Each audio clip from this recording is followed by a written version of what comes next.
All right, take two. Let's give this another go. Now, hopefully everything's good. I guess I'll find out in just a second. All right, welcome back, guys. Sorry about the stream hold up there. I just had some technical difficulties. My webcam was flashing all kinds of weird colors. It must have been on LSD or something. All right, welcome, guys. We got Ed. How you doing? A-Junk, Amanda, Crowbar, Kevin. Yeah, sorry about that, guys. Hey, no flicker. Yeah, look, whenever that does that, it does it every now and then. I'm not too sure what the problem actually is, but anyway, hopefully the sound is all good.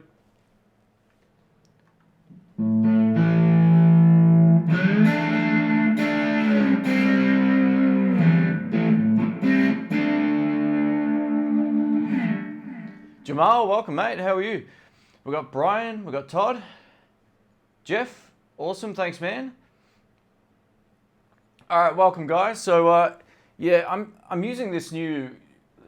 I won't go on about it, but there's this other feature that you can. There's a different way you can stream to YouTube, and it's got a few more features. So I thought I'd give that a shot. It's just requiring me to make sure I get it right next time. I know what to check for, so. Crowbar says, did your Harley Benton have level frets when you got yours? Yeah, it was fine. The only thing I had, the fret edges, the fretboard edges weren't great. Like they were kind of scuffed up, but in the end I relicked it. So it didn't matter.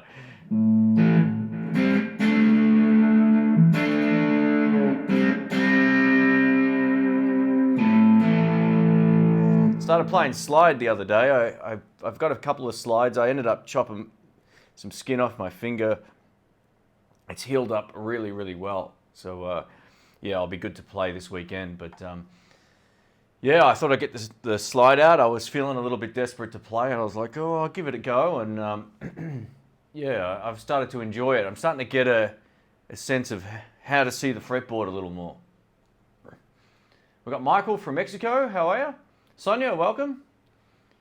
We've got Darren from Virginia. Welcome, mate. Hey, Dylan, how are you, mate? 24-pack of Pepsi Max at Woolies for $10. Get on it. I know, mate.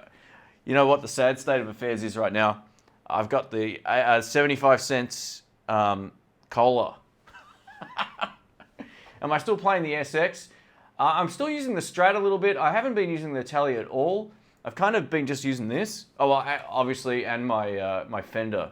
But in terms of this or the SX, I kind of like the neck on this a little bit more. But yeah, look, apologies for the stream before, guys. I had everything set up. I was ahead of time. I'm like, this is going to be easy. Click stream, and then I got a glitch. And from what I've just experienced, the only way to get rid of it is to reboot. So that's what I did. So welcome, Randy. We got how did I get? So it was just the weirdest injury of all time. Like I was putting I helped my mum assemble a couch, and it didn't come with those kind of legs that you just screw in on the bottom. It was like you have to drill 4 holes. And I got over there, I was just drilling the holes, but the screwdrivers we had weren't the right ones, but so there was no other option than to go for a drive for 30 minutes to grab more tools and then drive 30 minutes back, or just use the really poor quality screwdrivers that I had. And after an hour of that, I just shredded my hands. It was either I did it or she did it. So I was like, I'll do it. And I didn't really think about how it would be playing guitar, but it's although it looks kind of nasty still, it's way better. Like it's kind of gone dry now, so it's fine. I love playing lap steel. Oh, cool. Slide and lap steel. That's from Todd. Oh, welcome, mate. Yeah, it's one of those things. I haven't played a lot of slide over the years. I want to start getting into it a little bit more, and I said that a while back, but I think it's a good...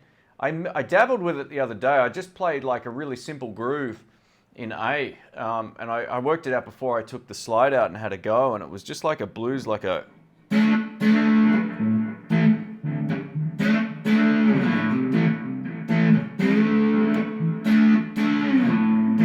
that sort of feel. And it was cool.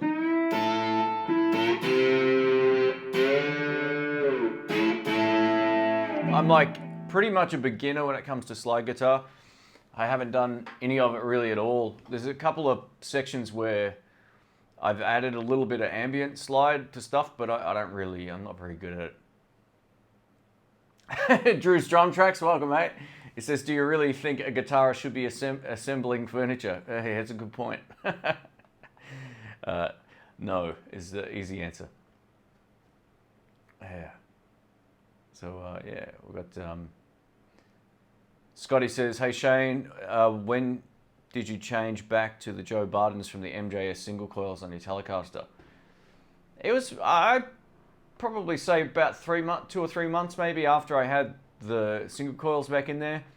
I missed the neck pickup, you know, more than anything on the Joe Barden neck pickup is just the best. It was better than the MJS. The MJS had a great both pickup combination and bridge pickup, but the neck it still wasn't what I was looking for. I was looking for something that had a bit more of a Strat kind of bite on the top end, and I couldn't get it out of that guitar. It still sounded great, you know, like they're a nice sounding set of pickups, but yeah, it just comes down to, you know, I'd use it at home and the buzz was killing me, and I get a lot of buzz in here, so I spend a lot of time on both pickups in this room, especially once I've got a lot of lighting and the rest of my gear on. It tends to be worse some days as well, so yeah, it's just one of those things. I can't stand the buzz. Hey, Aggiefish, welcome, mate.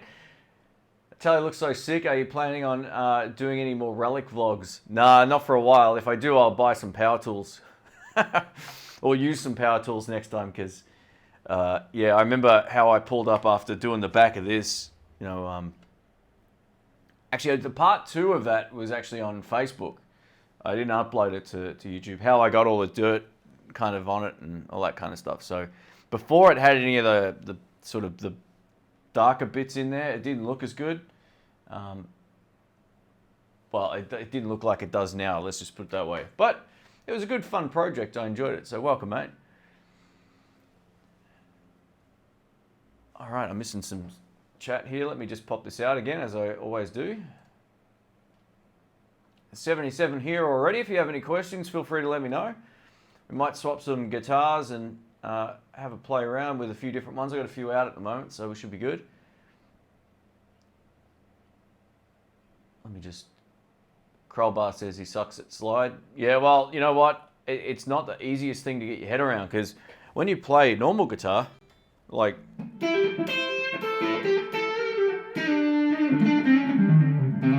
You're kind of sitting between the frets. When you're playing slide, you got to be on top of them and not in between. And visually, that's kind of weird because you're almost at the next fret. Well, you are, but you're almost at the next note. So it feels funny to get that in, at least clear in my mind at least. Not everyone's going to have a problem with that, but I found like it was hard for me to visualize the note on the fret as opposed to where the dots are or where they're not, you know. So that was kind of one of those things that was a little bit tricky to get my head around. Any trouble with the Nuex pedals dying on you? None of the ones I've had, mate. No. I mean, things can go wrong, you know. I've had boutique pedals that have turned up and didn't work. I bought a tube screamer and it didn't work, and those things are supposed to be indestructible. So, you know, you just never can tell when it comes to electronics, mate. And I don't know if some of the companies check every pedal before they get sent out either. I'm not too sure. So just send it back if it's under warranty. We've got Sean from England. Welcome, mate.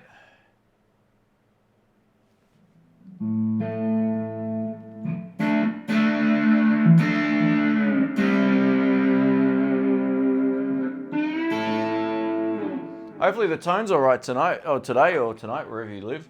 We're playing through the little practice amp back here. I love this thing.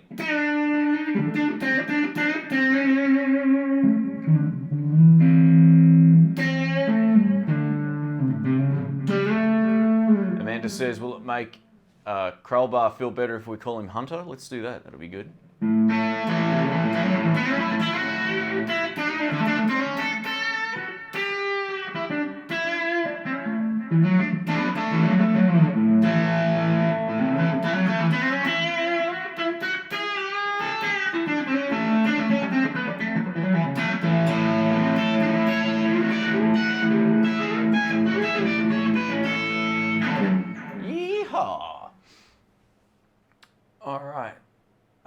I don't own a tuner besides my phone. Is a clip-on tuner worth it? That's an interesting question because I got 4 or 5 of them at the moment. What happens is you lose them all. So you go out and you buy 2 or 3 more, and then you lose those, and then all of a sudden you find them all, and you've got 8 of them with no battery life left. So I don't know. They're handy. They're handy, but they're not sort of like the best tuner in the world. But for doing this sort of stuff, for playing at home, if you're gonna buy one, get a good one. Get one like a Snark. I reckon they're probably the best all-round clip-on tuners, and I've got 5 different brands of them here. My second favorite one is made by Two Notes, but I don't know if you can actually buy them outright or not. They work really, really well.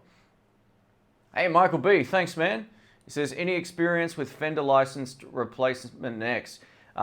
Personally, no, but a mate of mine's got about 15 Strats that he's made with those Warmouth ones, and they look beautiful. I've seen them, I've picked them up. He's got like Clapton style ones with the V-necks, the flame maple necks, all that kind of stuff, and they're beautiful. So I've seen them. I've not had a chance to try a lefty, but those particular ones, if you buy one off Warmouth, they're going to be just as good as anything else, except you're going to have to rebrand the headstock. That would be, just a little bit of... You can do that though. He does that, no problems. So yeah, Warmouth would definitely be the way to go. From what I've seen of those, they're really, really nice. They make body replacements and all that as well. You can get any shape you like, any neck tint you like as well. They might not be the cheapest out there, but from my experience, Warmouth are pretty sweet. If there's a particular brand that you want to know about, let me know. But I think they're the only ones that I've really come across in person that I've seen them multiple times, and they're quite good. So hopefully that answers your question. Thanks again, Michael. I appreciate that, mate. Ira says, I play jazz and funk guitar. Would a Blues Deluxe be a good pick? You know what? I'm getting these really bad reflections off my LEDs. Let me just make the chat a little bit. There we go. So Blues Deluxe is a great clean tone, so yes, it would be good, but a lot of people don't like the stock speaker in a Blues Deluxe. Some people love it, I don't. But overall, they're a great amp for that sort of music because you want pretty much a big clean sound, and they go loud and clean, no problems at all. So in my amp back here, I've got an Eminent Swamp Thing speaker. I love it. And I've got something to confess too. I ended up taking the Tonka speaker out of my Marshall, and I've put my Texas Heat back in there, and it's great.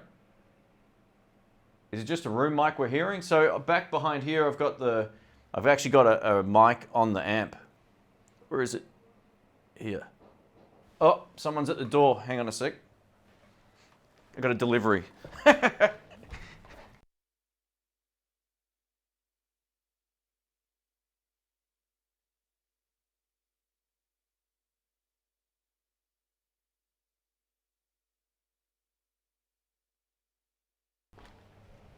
Man, you can't script these live streams.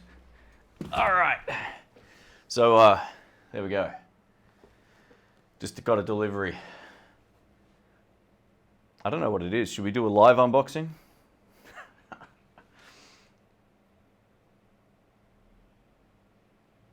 All right. Terry, welcome, mate. How are you? Old Guitar Guy Vlog says, is my PRS SE stock? It is. Yep. I haven't done anything to it at all, so other than I tightened the tuners because when I got it, the tuners were kind of loose-ish. They didn't have enough tension on them, so just the side screws tightened them up, and that was it. And it made it one of my most reliable guitars. Like, leave it in the car, take it to a gig, and it works great. So I have no problems with that at all. Yeah, I don't really feel like I want to change anything on it, other than the strings.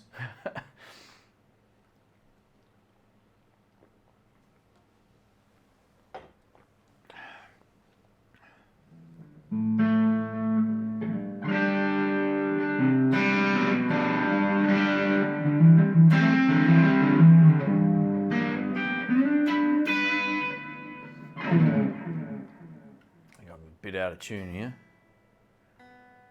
All my wicked slide playing just, you know, shredded up the strings.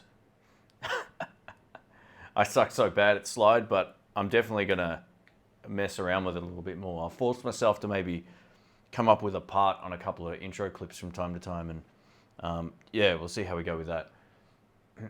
Let me know if there's any issue with the voice mic as well, guys, if there's any problems. What was the question I just saw here? Let me go down. Whoa, all right, here we go. What pickups do you recommend for a Harley Benton Tally and Strat? I think they sound fine. I don't plan on changing the pickups in this unless I use it as a, like, part of the reason I wanted to keep this was like a project video guitar. So if pickups come in, I can swap them out. But these pickups are awesome. Like, there's nothing wrong with them. I was the last person I thought I'd be into these guitars, but they're actually quite good. The pickups are probably on par with, like, I don't know, the whole guitar reminds me of a Baja Tally, you know, minus the little push button thing. Like, in terms of how the neck feels and the shape and the sort of vibe of it when it doesn't look like this. It's got that kind of style, you know, it's cool. So, you know, when I get asked questions like what pickups do I recommend for this or that, or what pedal do I recommend for this or that, it's really not a question I can answer for you. You've got to find out what, A, you don't like about the pickups that are in there, and B, what are you looking for? You know, they're the questions you got to ask yourself, or how do you want it to sound, or who are you listening to that makes you want to change your pickups? Because a lot of the guys that are pros, it doesn't really matter what they use. It makes no difference. It's more in the amplifier than it is in and their hands, obviously, than it is in the guitar. Like, any of these guitars are giggable through a really nice amp. I'm pointing at a PV Bandit back here, but you get the point. Like, it doesn't matter. It really doesn't matter. So the pickups in here are more than fine. They don't squeal. They don't do anything weird. They're not like microphonic when you strum. That you don't get any weird stuff going on. So I have no problems with these pickups at all. Nothing's wrong with them. Oh, we got a name I can't pronounce. Just to say hi once again from Montenegro, Europe. Welcome. Is it Christian? Is that how you pronounce that? Hopefully I got that right. Oh, what did I miss here? We got Shane, thoughts on the Epiphone Les Paul Plus Top Pro. Oh, I don't know if I know that one or not. I'm a big fan. Anyway, like, in terms of Epiphones, I've owned a few Epiphone Les Pauls. I had one of the black ones, which I really liked. And I also had I think I had like a Sunburst one for a brief amount of time. Oh no, that was the Tokai one, actually. I had a couple of Tokais, but yeah, there's nothing wrong with the Epiphone Les Pauls. I reckon they're great guitars. If the one you're talking about's got the push-pull pots, I don't know. For me, a Les Paul's a humbucker guitar, and if you only want to take one guitar to a gig, you probably get away with using it in sort of, you know, in single coil mode from time to time. But yeah, I don't know about having a split coil kind of Les Paul. It's not really something I would go for, but nothing wrong with those guitars, mate.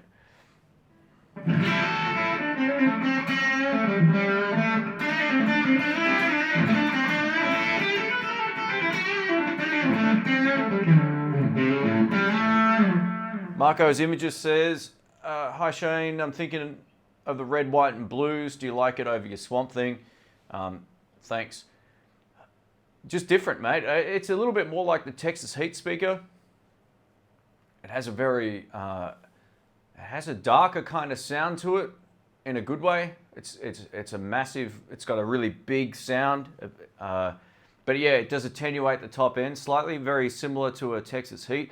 My suggestion would be go onto the Eminence website, and this is how much of a nerd I am. I get up 2 browser windows, and in one I'll load up the Swamp Thing, for example, or the Texas Heat. In the other window I'll load up the one from the Red, White and Blues, and I'll look at the graphs. And you can tell like where the top end is cut. If you're the further to the right, if you see the the actual spikes going down, it means there's less tops at that particular point. I've used the red, white, and blues in my friend Brian's amp, and they're really, really good. I'm actually thinking of trying one out at some point for myself. There's one on eBay right now, pretty cheap. I was like, oh, do I pull the trigger on it or not? But yeah, I would say they're probably more similar to a Texas Heat. Maybe not quite the bottom end of a Texas Heat, but still a great speaker. I would have no hesitations. Like if I was to replace the Swamp Thing, I would probably put a red, white, and blues in there as opposed to the Texas Heat. I've tried the Texas Heat in that amp. It's okay, but it suits my other amplifiers better. So the red, white, and blues is really, it's a good middle ground, I think, maybe between the Swamp Thing and the Texas Heat, without having the top end of the Swamp Thing and without having the quite as attenuated tops and quite the boomy low end of the Texas Heat. So I hope that helps.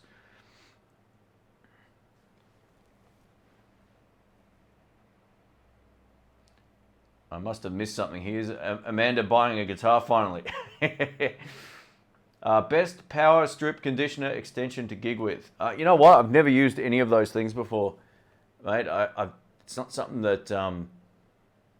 this is why I tend to buy guitars that have hum cancelling options, because I'll just either put up with the buzz from time to time if I'm at a gig, or I'll just take a guitar that doesn't buzz. Yeah, it's a hard... I don't know, man. I haven't really used enough of those things to really tell you anything through experience. I don't like doing that. So probably just look up some reviews, see if you can find something that makes the most sense to what you need it to do. Because yeah, I haven't really used them enough to know which one to recommend.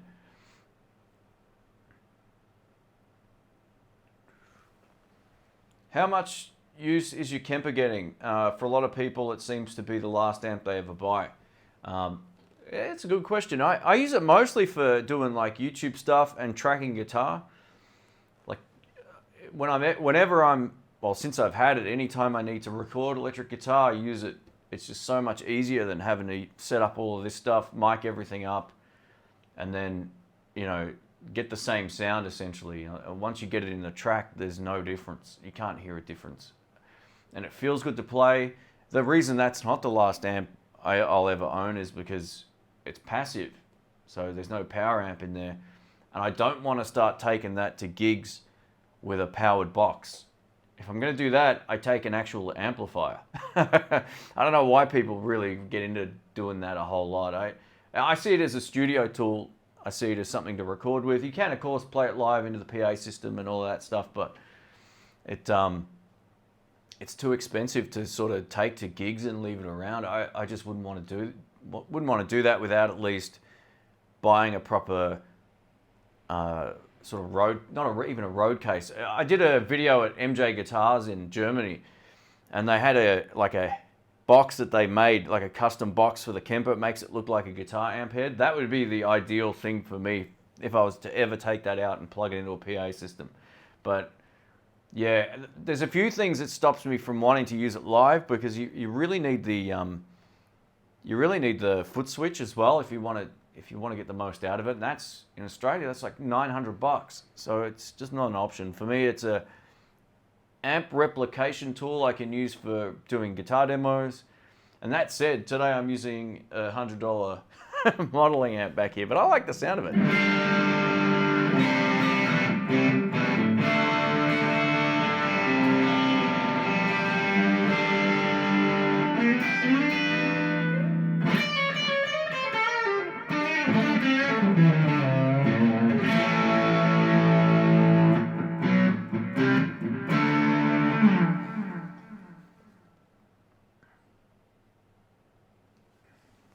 So it gets used when I need it. That's pretty much the short answer. Just mostly for guitar demos.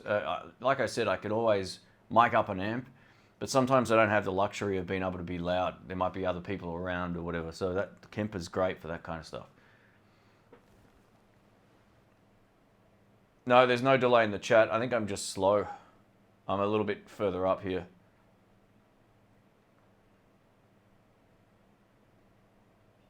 No worries, Mark. All good, man.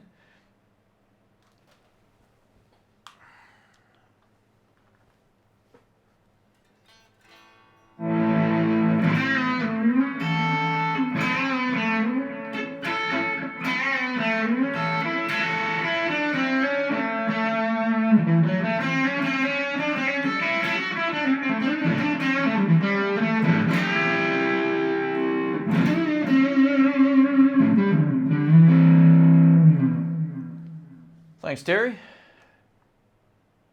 Best amp to record with. Can you do a review on the Bugera T55? So the Bugera amp I actually purchased. I don't know if I'll be buying any more of their amps. I don't really need any more stuff. I'm kind of in the middle of literally going through all my stuff and downsizing a lot of it. I don't need as much stuff as I've got. You know, the poor PV Bandit's sitting there doing nothing. So the last thing I'll probably do is buy another amp. That said, though, if I can ever borrow stuff off friends, I will. He's one of my, I think, did he sell it? I can't remember. One of my friends, Alex, has the Bugera V22, I think it's called, and I might borrow that for a video. I've had a chance to play it. It's an interesting sort of sounding amp. So yeah, maybe coming up I'll do a video of that, but I can't just buy stuff to video it. It doesn't really make a lot of sense.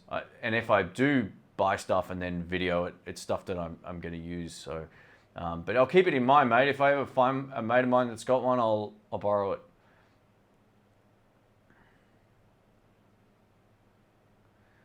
Smack Daddy says he loves his PV Bandit, and then Guitar Vlog says get used on Reverb. I got mine for 150 bucks. That's awesome. 150 bucks is good. I got mine for 160, or 165, I think it was. And it came with fender legs on the side of it. Oh, Jamal, man, what are you doing? Oh, mate, you don't have to do that. Thank you. I appreciate it. For the Flying V Fund. Yeah, we're going to have to clear out the cupboard and make room for a Flying V. Hopefully one day, I think in 2026, Australia will get the 2019 Gibsons, and then I will be able to get my hands on a lovely Flying V. I definitely want to get one at some point.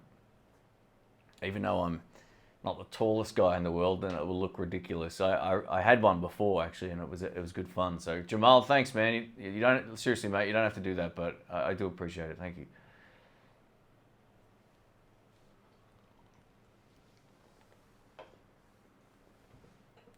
Jamal is a madman. He's one of the biggest supporters of the channel, as are many of you that are here right now. So, yeah, thanks again, mate. I do appreciate it. All right, we've got... Joseph says, I've been really digging the Kalen pedals. Thanks for the great videos. Hey, no worries, mate. That's awesome. I think I was one of the first guys putting videos of their stuff up, and it's still good today. Like, it's one of the... Like Joyo, like the original Joyo series of pedals, which I'm a huge fan of as well. The Kalen stuff is great, and they're not clones of each other or whatever. So they are slightly different. Obviously, some are built to sound like the same pedal, but they're different. And the latest series at Kalen keep getting better. Like the most recent series of pedals, those larger ones, are the best ones they've ever made. So, yeah, if you've ever... I got asked this really good question on Instagram. I'm going to make a video about it. But Kalen are one of the brands I would recommend, especially for their price. Like, you could gig with them. They just stand the test of time. On one of my boards for a long time, I had one of the, what was it? The Moore, not the Moore. It was called the, it was a Kalen pedal. It was not Moore, that's a different brand. But anyway, it was this like Leslie sounding speaker. It was so good, man. It was so good. Too much gear. What is that, says Paul. Yeah, look, it's, you know, I'm in the fortunate position of stuff that keeps turning up, and then all of a sudden you got nowhere to put it. And I don't know, I'm not in a big place here. So it's one of those things where I feel like the less stuff you have, the more easier it is to focus on playing. That's the way I kind of look at it.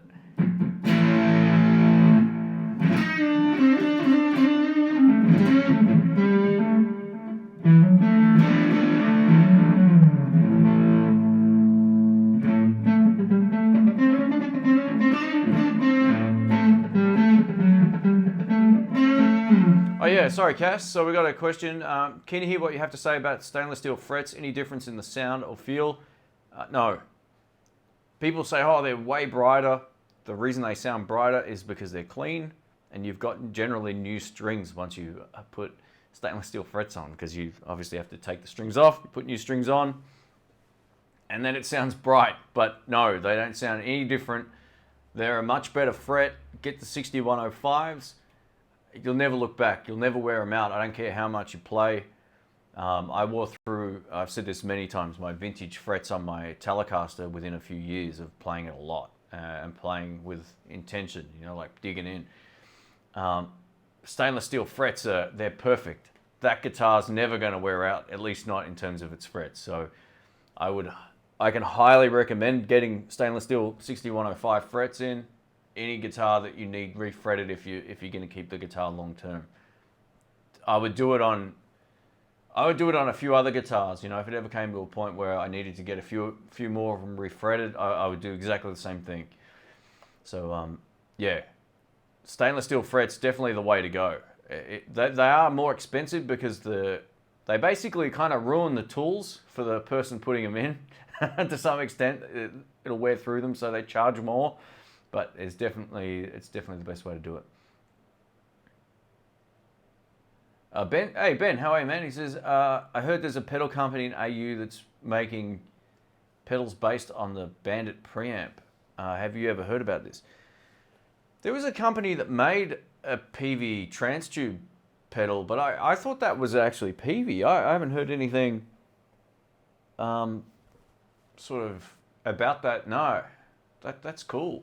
I'd love to get my hands on one of those. The PV Bandit preamp pedal. That'd be pretty sweet. We could run it into a transtube amplifier and we'd have double the transtube. I don't see no skin it on that wall, fix it.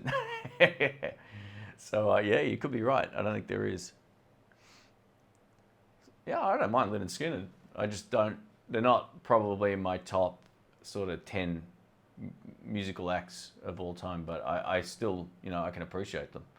No doubt about that. I'm just going to move this chat over here. All right. Hey, Scott, welcome, mate.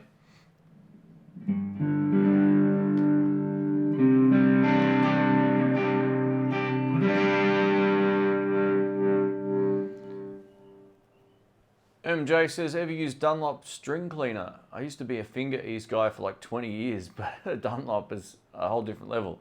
Okay, well that's interesting. I only use finger ease as well, man. I've never really tried that stuff. I think I'm lazy. I just like going done. It's nice and easy. Finger ease, I don't know if the finger ease cleans the strings so much as it does just make them feel good to play, but if that other stuff does the same thing, might be interesting to give it a go.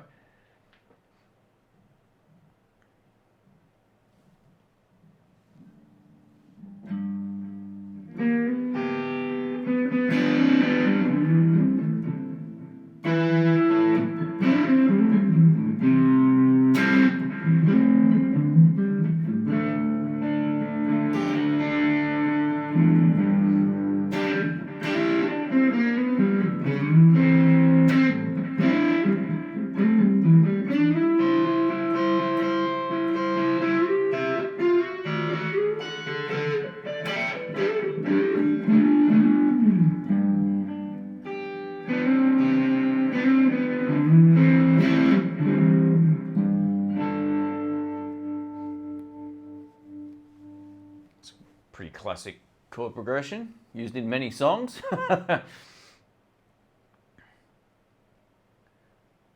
Owen says, I love how that Harley Benton looks. Thanks, man. That was my December Christmas project. I took the gloss off it. It'll be interesting because there's another one of these rocking up that isn't going to be wrecked. So I'm going to do maybe just a visual comparison video between them once so I can sort of, it's hard to explain to people like how much gloss was on here and how much there isn't now. Like, there's next to no gloss on it anymore. There's only, like, if you look right in here, it's a bit hard to see because of the light and the distance. But I left that part just to show people the difference. But yeah, it was a good fun. It was a good fun project. I always wanted to give it a go.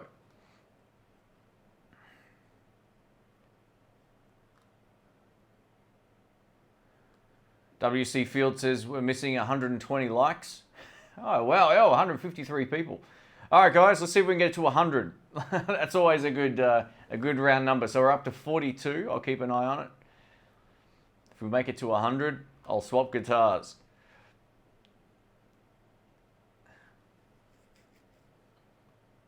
All right. Still got the SX Tally. Would you mod it? I still have it. Yep. I used it on a video to sort of try a different neck pickup, but it went back. I like the stock pickup more. I don't think I'm gonna like mod that guitar a whole lot. It sounds fine. Like, and that's the weird thing. I bought it for that particular reason, to turn it into something that I could mod. But yeah, I don't know. And this is the thing. Like my cupboards, there's a few guitars in there that aren't getting used a lot, and I don't like just letting stuff sit around. I've never been that kind of guy. I don't like just leaving things in the cupboard or under the bed and not getting used. I'd rather get rid of it. I sort of have this 3-month rule. You know, if I don't take something out and play it in 3 months, it's time for it to go. And there's a couple of items that are definitely falling within that sort of range here. Hey, Pedal Pal FX, welcome, mate. So I've got your pedal. Where is it? It's right here. So we're gonna see a bit of this coming up on the channel pretty soon. So yeah, stay tuned for that. I'm gonna work on a new little rock and backing track for it. So it's a Marshall in a box, and a lot of people are telling me it's the ultimate Marshall pedal in a box. So thanks for that, mate. Thanks for sending it out. Yeah, I'm looking forward to giving it a go.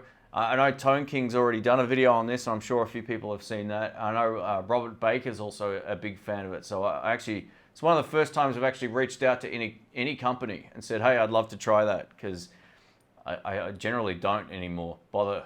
But I just get a lot of people sending me emails. So that was one I was like, yeah, I'm yet to find maybe the holy grail of Marshalls in a box. So we'll give it a go. What wireless system am I using here? So I'm using, you know what? I had some problems with this for a little while, the X5 U2. And what I found out was it was cutting out on certain guitars, but not all guitars. And then I realized, all right, if you've got it bent this way, it tends to work better than if you've got it out like this in some guitars. When it's like that, for whatever reason, it can cut out from time to time. But when it's locked down like this, it seems to work okay. It doesn't work great in the Strat, and I think it's just a connection thing, but it seems to be okay. Like, it hasn't done anything weird.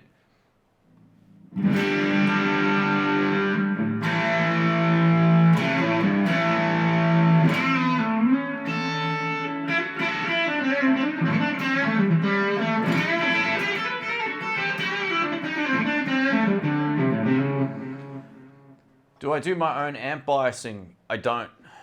No. And to be honest, I haven't done that in ever. Like, I've been lucky. My Fender Blues Deluxe has just worked non-stop since I got it. My Marshalls has worked non-stop since I got it. The PV Bandit doesn't have any valves.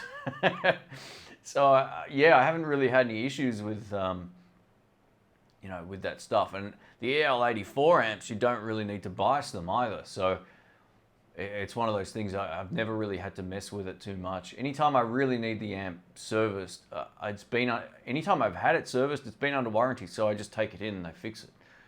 But yeah. Do I wire the pots on my guitars?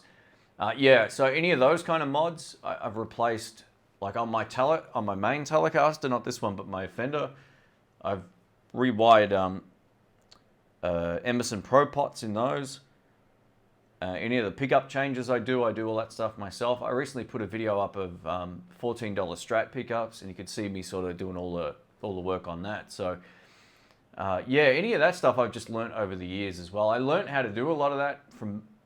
I decided to learn how to make pedals at one point. I put a few together, and that taught me a lot about how to do it and how to do it correctly. Like, go to some of the electronics channels, learn how to solder properly. Like Ben Heck had a whole lot of great videos on how to solder and all that kind of stuff, and that will help you get the idea down.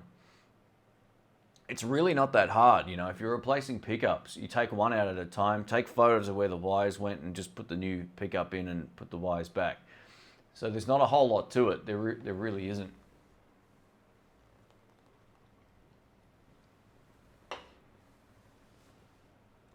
Austin Nay says he built his own guitar this year. That's awesome, mate.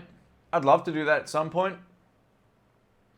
I just don't have like anywhere to really do that kind of work, unfortunately. But I might do a parts guitar at some point or something like that. I'm really good with spray painting, actually, like doing it right. I've done furniture and pedals and stuff with actual cans of spray. So I'd like to maybe try there's one color I really like that I'd love to try on a guitar. I don't see anyone else with it, so I might grab a kit and do something like that at some point. Ed says he loves the Pedal Pal FX 800 and 595. That's cool. Yeah, the 800 here, man. I can't wait to give it a proper rip. I've already tried it and I like it, but I still haven't shot the video yet. The new Line 6 wireless is great. I'm not surprised. My go-to is actually, is it out here? It's up there. It's on top of that little silver thing. What's it called? The G30? The Relay G30, I think. Yeah, I wouldn't take this to a gig, but it's fine at home. It seems to be fine. Anytime, because I've had some issues with it, sort of, I don't know if it's coming loose or the connection fails, whatever. It just feels like sometimes it doesn't work right. Like you'll play and it'll be cutting in and out, and it's not all of the time either. But I noticed, I gave it another shot the other day because it was something I hadn't really used. So I charged it up. I put it in a couple of guitars, and I was like, actually, it's working okay.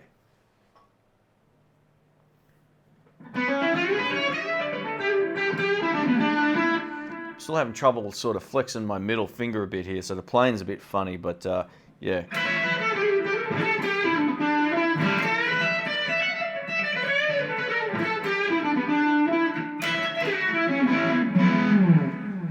So I'm playing a festival this Friday.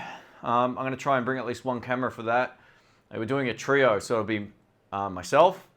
We got Dr. Rick on bass, which will be fun.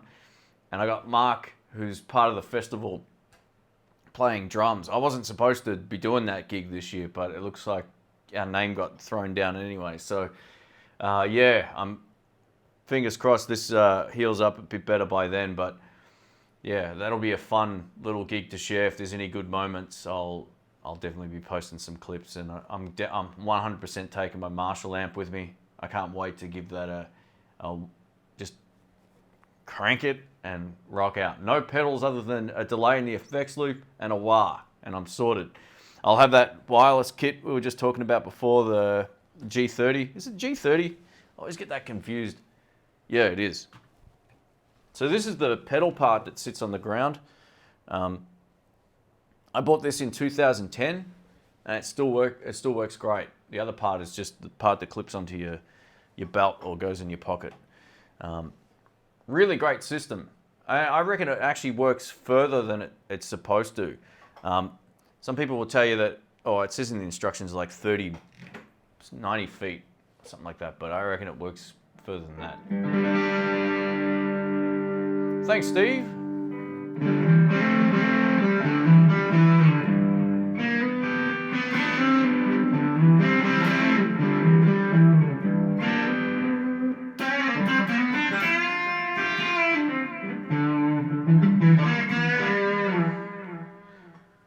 Who are some of my favorite YouTube players or channels? I like different channels for different reasons, man. Like, I like Tone King's live streams. I reckon his are a lot of fun.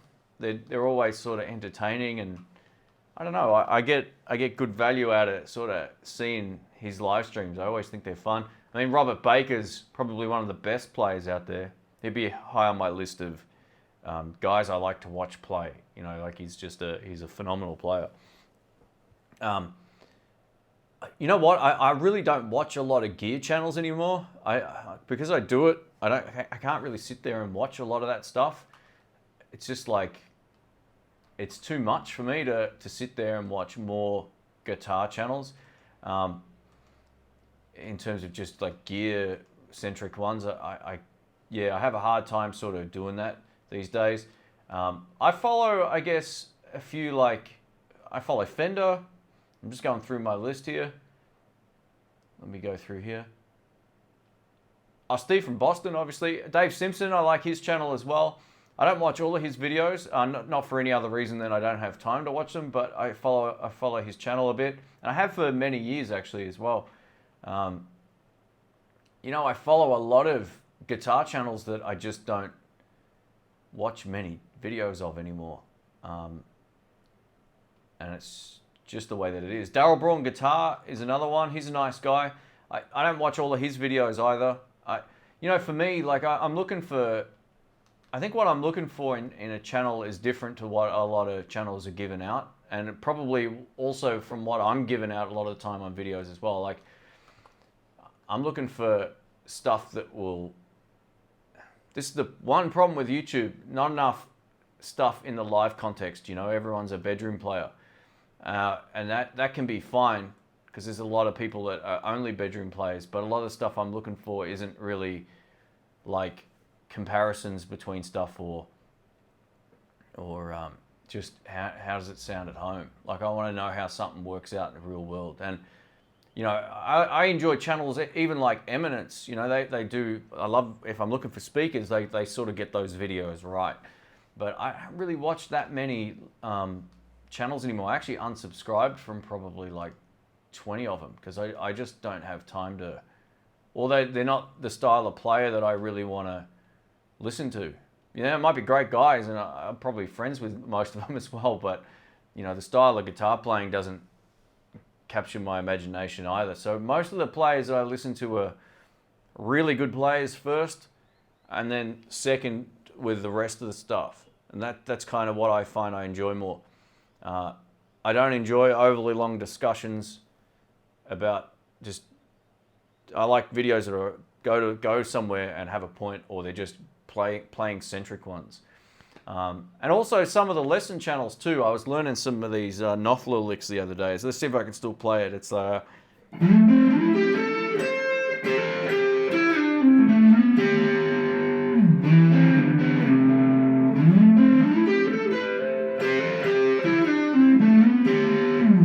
know, I got suckered into watching Kafir's YouTube channel the other night. I was up till 2 o'clock watching him rip. He's great. If you don't know him, type in Kfiro. It's Kafir, but his last name's O, and it will come straight up. And he's great, man. Like, just, he can play anything. You know, that kind of captures my attention a little bit more. I like watching guys that are very proficient as guitarists, first and foremost.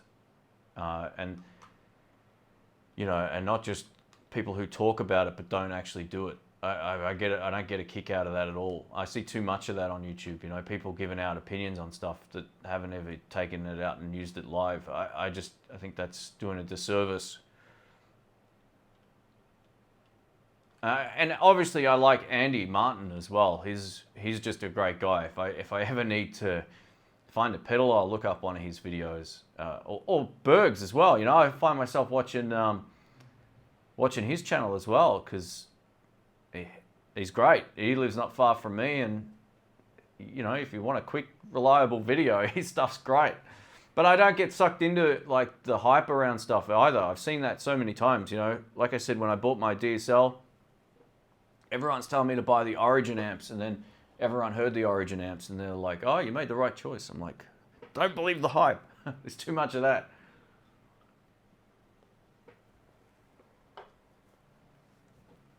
Anyway, so yeah, most of the stuff I watch on YouTube isn't guitar related anymore.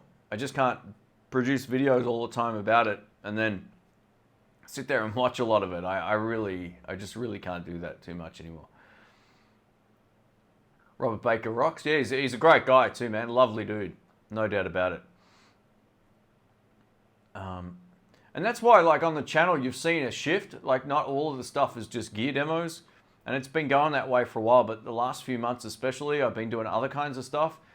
The Guitar Search Saturday is obviously pretty popular, but I'm going to start incorporating more, like, different kind of things. And I know exactly what I want to do. If I get away this year and it actually works. If I get overseas, I know exactly the kind of video I want to make. and I'm not going to give that away because it won't be like anything else. So we're going to see if that's going to work itself out as well. And I think it'll be almost as original as Guitar Search Saturday in a very different way. And I'm not even going to hint at that. But this idea, as soon as I thought of it, I was like, this is the best idea ever. So I don't often feel like that. You know, coming up with something that's unique and original or different is pretty tough because there's so much of it on YouTube right now, so much different stuff. So yeah, it's one of those things. I'm looking forward to trying this next thing out. And it might be a series, you know, who knows? It might work anywhere. We'll see how we go. Guitar, everyone says, I've never been a Marshall guy, could never dial in a good tone for my taste. Yeah, it's a different sound, you know. Like if you're a Fender guy and you go over to a Marshall, you probably won't like it initially. And I've got to also point out, a lot of the last series of Marshall amps weren't as good as the current ones. The tone stack was different. They were too fizzy sounding, and they went through a really weird stage as well. So I probably recommend if you're interested. I mean, I don't care either way, but the new Marshalls are pretty cool. But for me, changing the speaker out made the biggest difference, you know, and you can kind of shape the sound. Ideally, or initially, I didn't want to lose the Marshall tone compared to my Fender. But in the end, putting the Texas Heat made it kind of sound a little bit more like a Fender amp. But it made it sound more like my tone than the tone I was sort of getting. It was not quite me. It was too bright. So yeah, you just got to try and sort of mess around with the tones and the speakers to get the sound that you like. I still prefer the Origin amps in my opinion, and that's the great thing about it, right? Like it's all subjective stuff. There's nothing wrong with the Origin amps, but I meant that from my perspective. Like what I like, the Origin amps isn't my sound. I think their speaker boxes let them down. If I was to buy one, I'd probably buy the head, and then you could run it into anything and you'd get a great sound. I just found like the 10-inch speaker was struggling a little bit at certain volumes. At moderate volumes, they sound great, right? You can get a really good sound out of them, but once you really push them hard, I felt like the speaker was struggling in that amp, and that was just the opinion of myself and Rick when we tested them in the shop. But hey, there's nothing wrong with them, right? And that's the cool thing about it.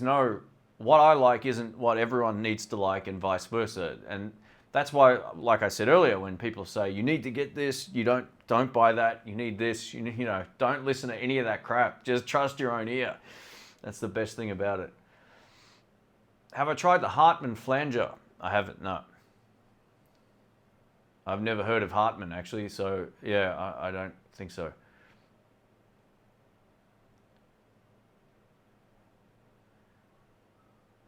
I really enjoy the Guitar Search Saturday series. Thanks, mate. I appreciate that. It's from Guitar Everyone.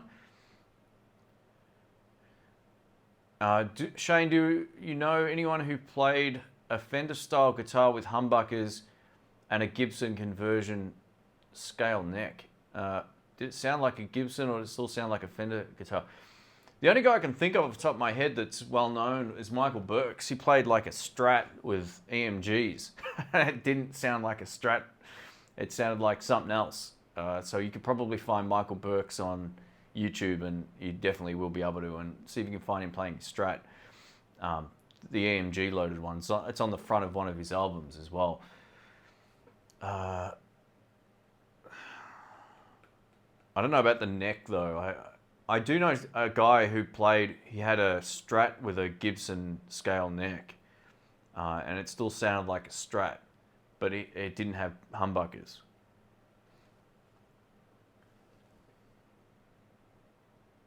Looking forward to seeing a gig video with you drumming. All right, I'll give that a go. I played a bit of drums.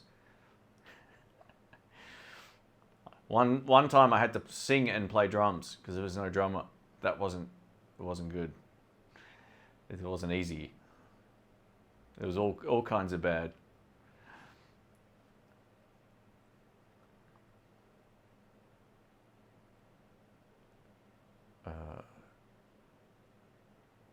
What have we got here? Oh, chat just scrolled and I missed like 30 things here. Let me go back up. Steven says heads are more versatile. Yeah, absolutely. I think it's just a slight pain in the ass to bring a cab and a head and a cable and then another cable, but it's no big deal. I think overall, it's an easy way to get variable sound. So the great thing about the head and the cab option is you can really just get a single 12 and a 2x12 and then just swap the heads over. And you can use the same speaker box for all of them. I think that'd be a really great way to go. Yeah, no doubt about that at all. Hey, Showman, how are you, man? Welcome, mate.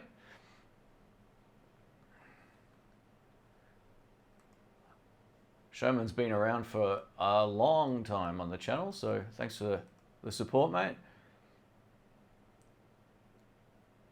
Different amps will suit different pickups. Yeah, absolutely, absolutely.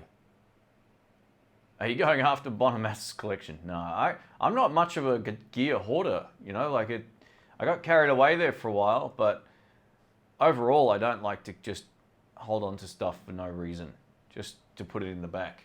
You know, I'd rather have more space in my room than guitars filling up the walls. I don't get anything I don't use, it's gonna go. And I mean, there might be some shocks once the news goes public, but yeah, it's all about practicality for me. I just don't like having lots of stuff I don't play. I spend time fiddling with the amp to create my tone. That's the only way. And a lot of people don't do that enough. That's from Danny. That's a good point.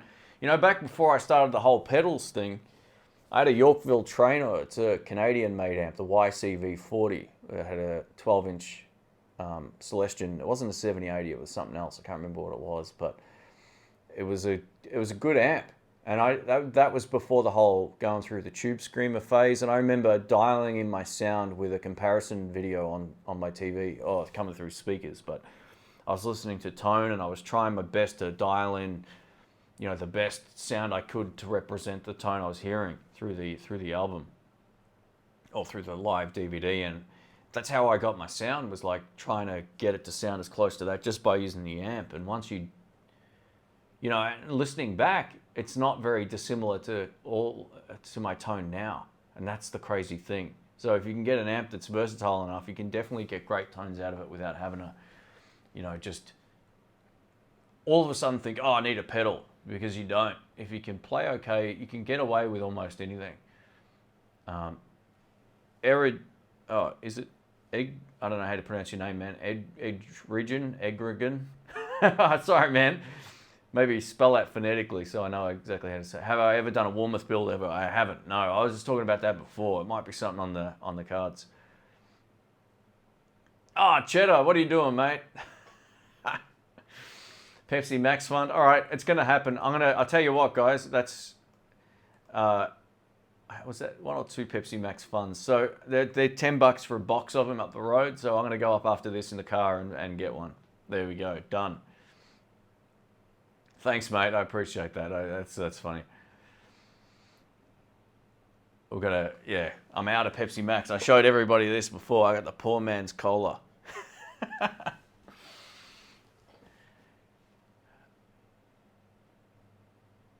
All right. So I'd like to see you get a flying V. That's from Egg Region. Jeez, how do you say that name? That's killing me. I'm gonna just call you Egg. There we go. Done. Yeah, look, Flying V would definitely be on the cards, man. If I see them, I'm not going to buy one while I'm away. They're just way too big. The cases are huge, and I have to get that locally. So, Austin Nay says he's a minimalist when it comes to guitars. Yeah, there's no, like, my rule was always never get any doubles. And I've got plenty of doubles at the moment, so you just don't need all of that stuff. It just gets confusing. You know, I think there's something to be said for the people that enjoy 1 or 2 guitars and just play them a lot. And that becomes like their trademark. I had that for a while with my Tally, and then I got a Les Paul, got this, got that. Hey, Hutch, welcome, mate. Another guy who's been around since the dawn of the YouTube channel, so welcome, man. One of the, yeah, by far, much like Jamal, much like a few of the other guys that are in here, one of the biggest supporters of the channel as well. So thanks, Jerry. Oh, we got another super chat, did we? Matty K. All right, that's it. I'm going to go get it after this. If you follow me on Instagram, it's just INTHEBLUES with an underscore at the end. I'm going to post a photo of the Pepsi Max just to let you know it's all above board. So give me about an hour after this and I'll go get it.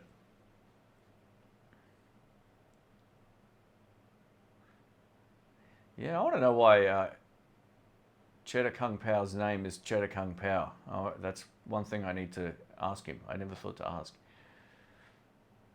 So thanks again, Maddie. Thanks again, Cheddar. And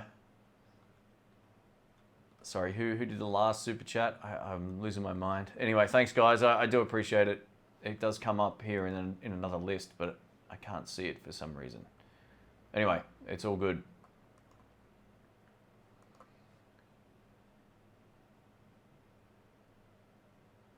Yeah, the Marshall sounds different.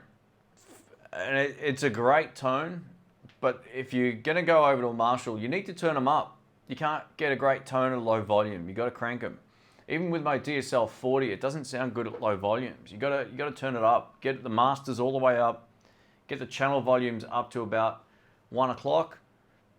And that's where it really starts to rock.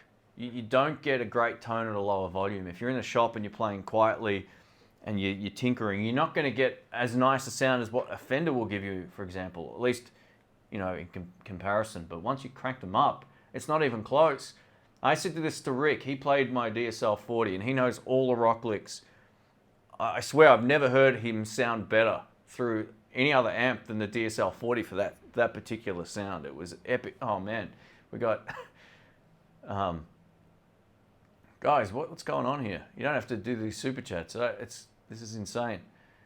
I must be missing a few here. So thanks, Cheddar, again, mate. I appreciate that. Matty K. Who else did one? Oh, geez. Bearded Blues Dude, Monster. Oh, God. Skip the collar. Cheers, mate. Thanks, mate. I do appreciate that. That's insane. Guys, this is too much. Seriously. 6 in line. Thank you, mate. Thank you so much. I had a strange old week, as some of you may or may not know. So I'm going to do a video about that at some point coming up, and cover what kind of happened, and yeah. So I do appreciate that. Thank you. Yeah, if you check out the Instagram post later, guys, I'll definitely be posting up some stuff. Thank you. What do we got here? Man, that's insane. That's the last thing I think of when I do these live streams.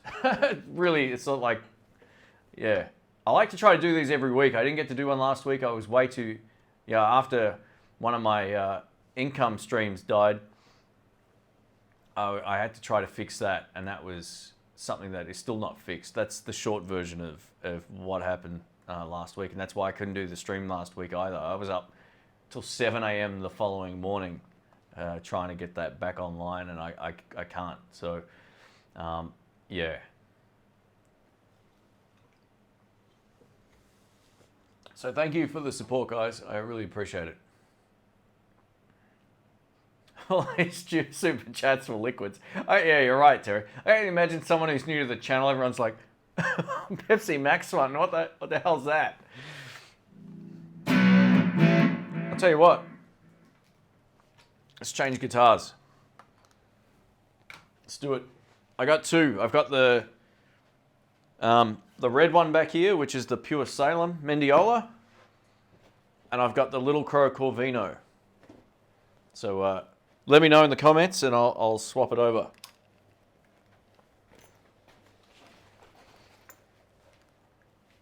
Let me know which one you want to hear, and then we'll do a swapsy.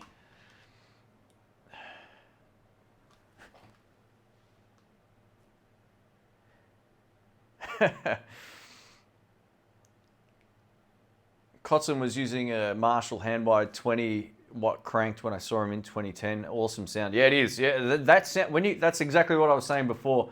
If you can't get a Marshall JTM amp up loud, you're not going to get the sound. It just doesn't sound good. And I think That's kind of how I felt a little bit about and this is just my opinion, right? The Origin amps sound great cranked, but up until that point, I wasn't overly impressed. You really need to push them hard. But it's all subjective stuff, like I said before. I'm not looking for that rock and roll sound, right? And if you are, that's probably one of the best amps out there for that. So, yeah.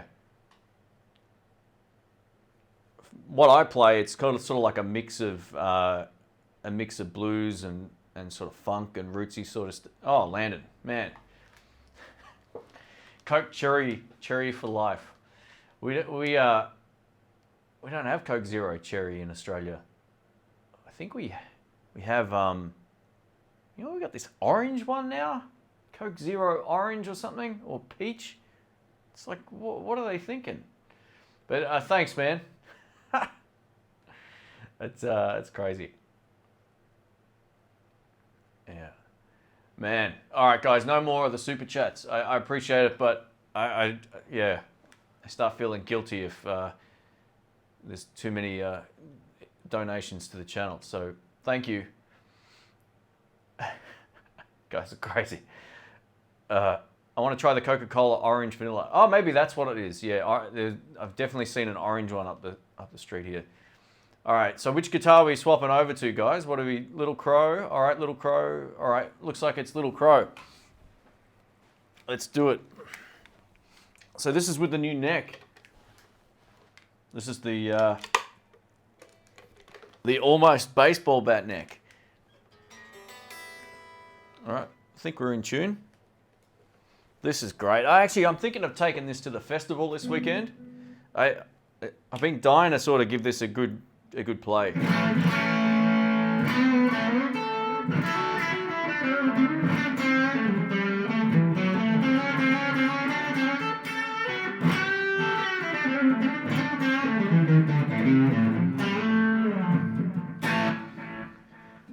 All right, where's the mouse gone?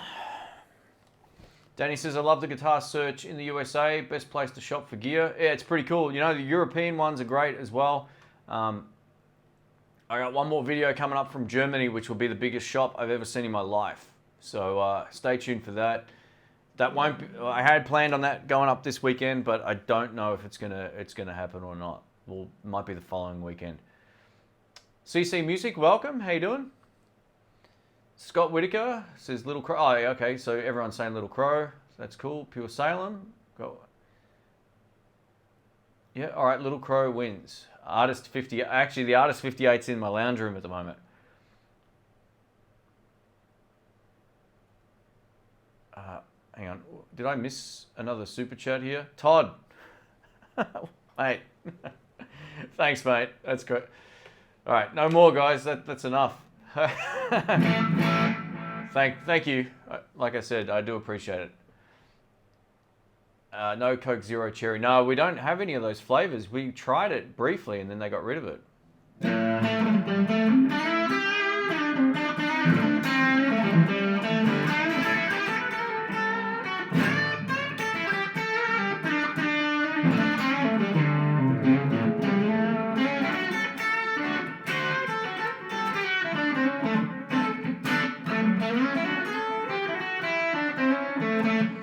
That's the bridge, go to neck.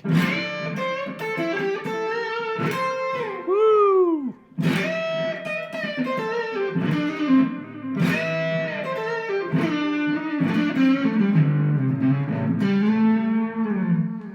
Tone in the room's good. Hopefully it's translating okay over the mic. Todd, thanks again, mate. I appreciate it. Ego Trip Band says, is there one speaker which you prefer above all others? There's kind of two, man.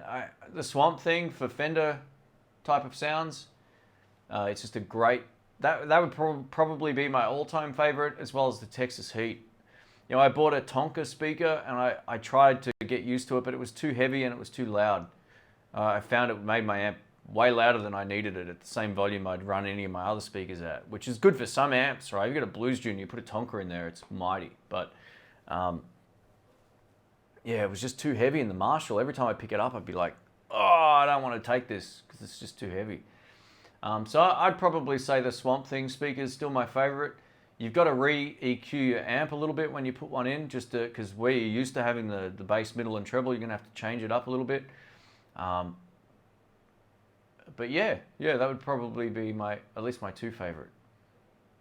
Thanks, Todd. He says he's cheap. No, mate, it's all appreciated. Thank you.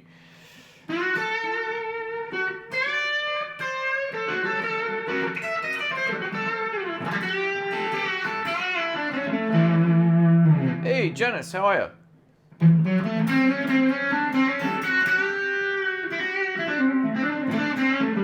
So this other series of videos I want to do might be. Oh man, I want to give it away, but I don't, because I know someone else will take the idea, and it's just not going to be. It won't be cool. So it's going to be. Let's just put it like this: it's going to be more fun than Guitar Search Saturday, but very different. Guitar Search Saturday is more about. That'll be a more refined sort of video, but I could do something pretty similar with this new series too. But it's going to be a while, and I'd love to kick it off overseas rather than here. But if it means I have to do it here, then that's fine too. There's nothing wrong with it. It'll work anywhere, right? But I'd like to start it overseas.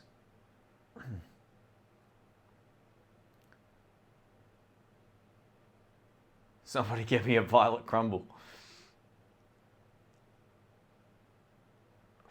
Fender makes a Chinese thin line tally with two P90s. You can get them used for a good price. Yeah, they got some good stuff. Did I miss a question about that? Sorry, guys. It's hard sometimes to keep track of all the questions. If you at me at In the Blues, it's easier for me to see it if you've got a specific question. Otherwise, sometimes it just gets lost.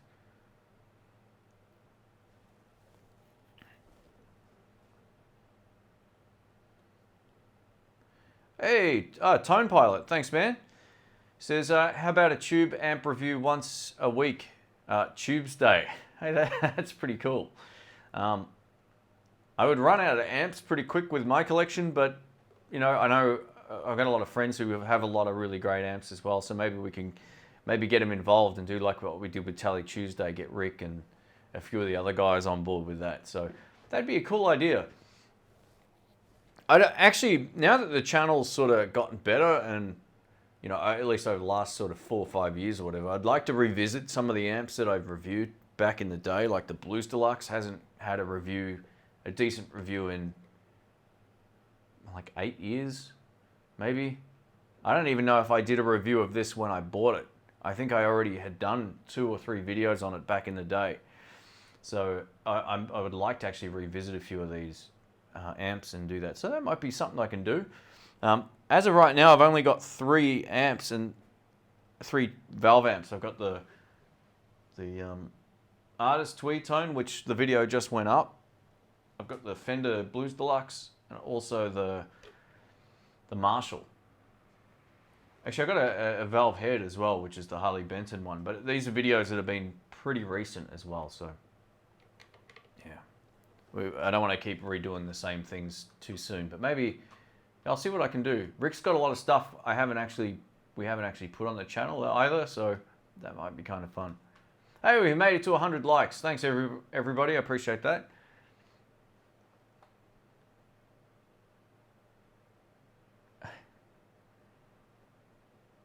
Jade says, you're on an island, you're going to take 1 guitar, 1 amp, and 1 pedal. What do you take? I always say the same guitar, the 52 reissue.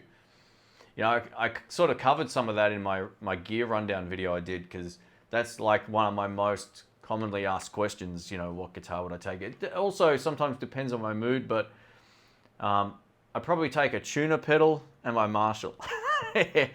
Look, if I had to take an overdrive, I'd take the Royal Flush and I'd take the Blues Deluxe. There'd be that option as well. Smack Daddy says, do I still use the Pride of Texas pedal? I'll show you something. I finally did this. I put it on a little board. So, there's a bit of dust on there. But yeah, so there's a video coming up about that. Pride of Texas is great.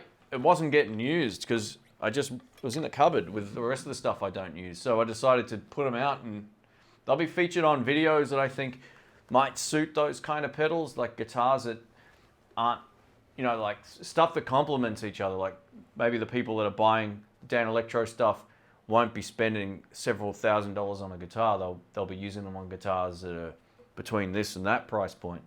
Just being like as a generalization. So I'm gonna feature them on different guitar demos and all that kind of stuff. So if I get another, say, artist guitar or Harley Benton, and I'm using it with an amp that suits the price point, then I might actually just use one of these pedals too. I think that would be a cool thing. But I got so many great overdrives, and there's nothing wrong with the Pride of Texas. It's just a ball terror. It's awesome.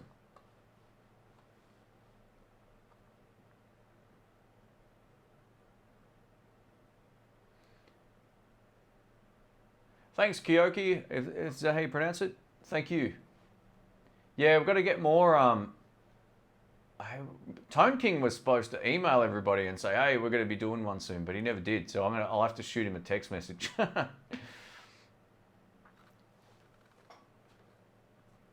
Jaden Peter says, whereabouts in Melbourne do you jam? So I go to the Mount Dandenong Hotel on a Sunday night most of the time. So it's in Olinda. I went there last week. I don't know if I'll go this week because I'm actually playing this weekend. But yeah, probably the week after I'll be back there.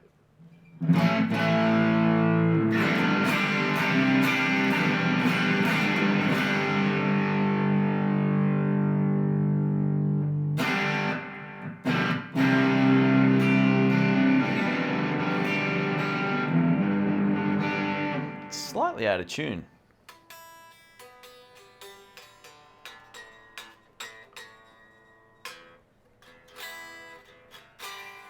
Not sure what it is. I adjusted the action height on this earlier. Just made it a little bit higher. I may have to... Oh, that was out actually. I may have to just check the intonation again. I don't like the action super low on guitars. So what brand strings do I like? In terms of, I really don't care too much anymore. As long as if I can get my hands on Diodarios and they're a good price, I'll buy those. If I get my hands on Ernie Balls, I'll buy those. But I only buy strings now that have sealed packs. I don't ever buy the ones that are just sort of like in a slip sort of case that are exposed to oxygen, because sometimes I don't change my strings on guitars for months now. I used to do them before every gig, and I don't do that anymore. Guitar, everyone says, do I still own the King of Tone pedal? I never owned it, mate. It was a mate of mine, Ryan's, and he still got it. So, yeah, that was on loan. Rick borrowed it, actually, and then... Did we shoot a video together? I think I might have done my own video on it as well, but I remember Rick was in one of those videos as well, so... but yeah, I never owned that, mate. It wasn't mine. I think I mentioned in the video too, it was on loan. You should be on Tone Talks. I don't even know what that is. I tell you what, someone, Moagi says, I'm not sure if that's how you pronounce it or not, but Tone King seems quite laid back. The dude is exactly the same.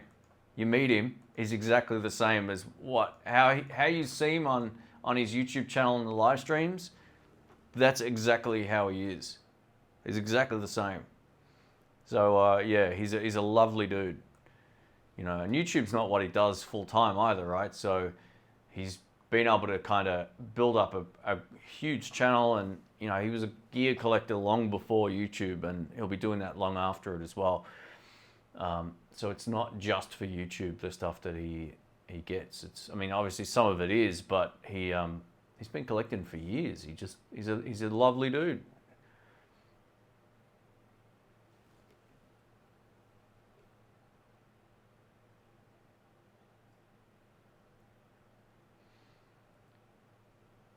Tone Pilot says, best tuner for the pedal board, Boss. Get a TU whatever you can find. I got a TU2. I've had it probably 8 years or 6 years or something, maybe longer. Yeah, I don't know how old it is. Most reliable tuner just ever. They're indestructible. I've dropped my pedal board and it's been fine. So Yeah, I think it's just one of those things where Boss just make indestructible tuners. I don't ever plan on all these ones where you can strum all the strings at once, and I don't really need that. I just want one that works and that I can see clearly. And for me, the Boss works. I mean, you could spend $200 on a tuner. I don't think that's necessary. But if you want a good one, my recommendation would be to get a Boss.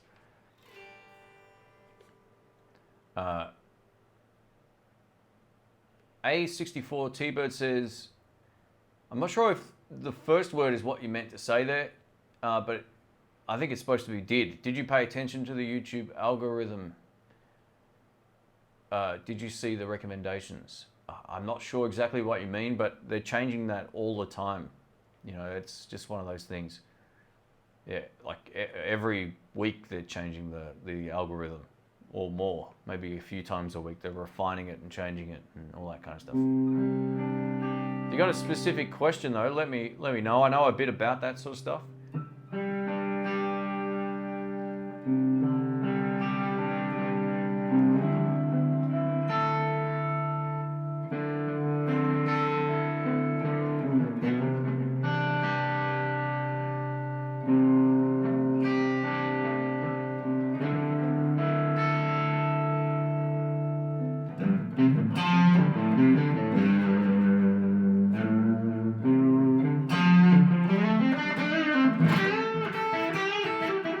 Oh, what was that?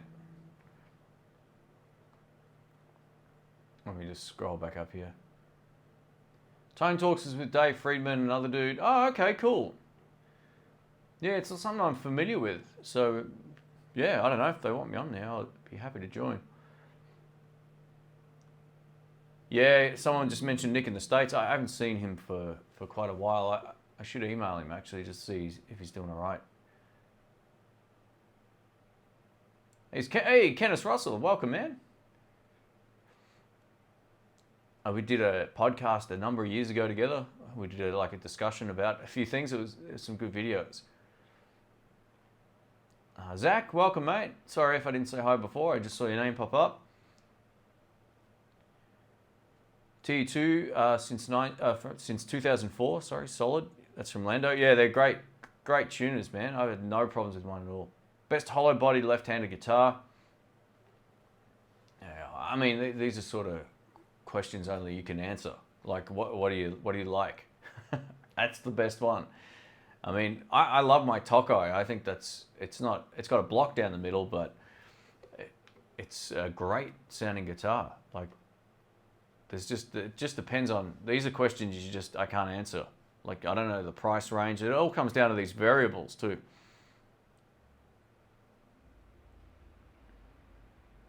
Oh, James. Thanks, man. Hey, Shane, no questions as I'm at work doing this on the quiet. Thanks, mate. That's funny as. Aussie guy, too. That's awesome. Thank you. Yeah, I was guilty of, at my day job, tuning into a few live streams or podcasts or whatever, just headphones on and take me to another world. Get me out of the IT work. So thanks, mate. I appreciate that. That's awesome. Thank you. If you do have any questions, mate, feel free to let me know. So there's definitely going to be the fridge stocking of Pepsi Max and V. Actually, Monster. We'll go Monster. Nickel frets have better tone. Just kidding. Yeah, man. It really doesn't make much difference. I think. We were talking about the state on the steel thing earlier.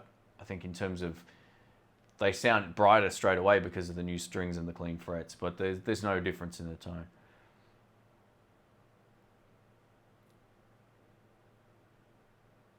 All right, so Scott says, Shane, you mentioned earlier that you don't like to keep a lot of gear unless you use it. Is there any particular category of gear that you'd like to experiment with that you haven't had a chance to?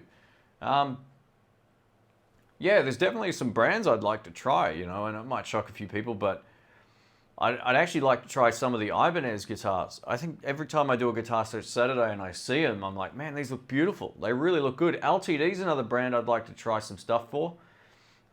It's not.